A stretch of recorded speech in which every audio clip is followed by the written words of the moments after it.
Guys আকৌ এবাৰ স্বাগতম জনাইছোঁ মোৰ নতুন ব্লগলৈ। আশা কৰোঁ আপোনালোক সকলো ভালে আছে। মোৰ ভাল। আমি হাজবেণ্ডৰ ঘৰৰ পৰা যাবলৈ ওলাইছোঁ মোৰ মাৰ ঘৰলৈ। হাজবেণ্ডে দোকানত কিবা কিনি আছিলে, সেয়ে ৰখি আছিলোঁ। ভিডিঅ'টো আৰম্ভ কৰিছোঁ দোকানৰ পৰাই। তাৰপাছত তেওঁ কিনা হৈ গ'ল। হোৱাৰ পাছত আমি আহিলোঁ ৰাখি কিনিবলৈ, যিহেতু আজি ৰাখিৰ দিন আছিলে। ভিডিঅ'টো বহুত দেৰিকৈ আপলোড কৰিছোঁ, সময় পোৱা নাছিলোঁ দিবলৈ। আজি এয়া কৰি ছোৱালীজনী পিছত খেলি আছে, মই আহি আছোঁ মোৰ মাৰ ঘৰলৈ। য'তেই নাথাকোঁ মানে কি মা ঘৰ অহা বুলি ক'লে বহুতেই ভাল লাগে। এয়া আহি পালোঁহি মাহঁতৰ ঘৰত। দুইটাই উৎপাত দেখিছেনে ৰাখি বান্ধাত। এয়া দেখিছে ছোৱালীজনী মুখে মায়ে প্লেটখন ৰেডি কৰি আছিলে ৰাখি বান্ধিবৰ কাৰণে। তাৰপাছত এয়া চাওক, এয়া মিঠু আমাৰ ঘৰৰ সদস্য। মিঠুকো ৰখি আছে, মিঠুকো ৰাখি বান্ধিম বুলি ভাবি আছিলে কিন্তু নহ'ল। ভতিজাই ধুমা ধুম আহি কট পাৰি বহি গ'ল বোলে মোক ৰাখি পিন্ধোৱাহি। দিছেনে উৎপাত ফূৰ্তি, লগ পাই ইটোৱে সিটোক লগ পাই কিমান মৰম। তাৰপৰা এয়া ভতিজা বহি গ'ল, ছোৱালীজনীয়ে লাজ কৰিছে। আকৌ তাইক মাতি লৈ আহিছোঁ ৰাখি পিন্ধাবলৈ।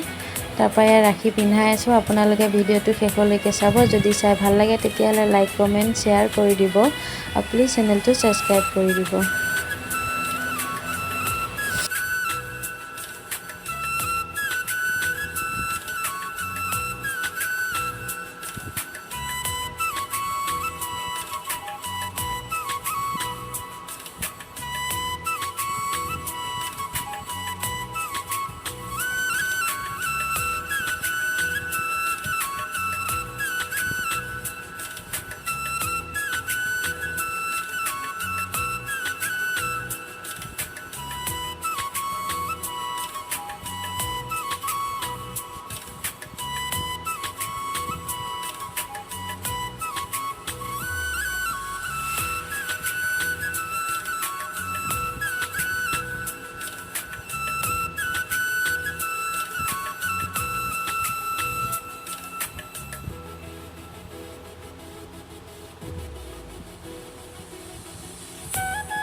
মোৰ হাজবেণ্ডৰ কোনো ভণ্টি বাইদেউ নাই কাৰণে মই ক'লোঁ ভতিজাকে পিন্ধাই দিবলৈ।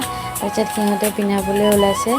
এয়া দেখিছেনে সিহঁতৰ উৎপাত, বোলে পেহাইক পিন্ধাই দিম, ছোৱালীৰো উৎপাত বাবাকো পিন্ধাই দিম। দুইটাই পিন্ধাবলৈ ধৰিছে। গাঁঠিটো দিব নাজানাৰ কাৰণে মায়ে দি দিছে, মই দিব নাপায় সেয়ে।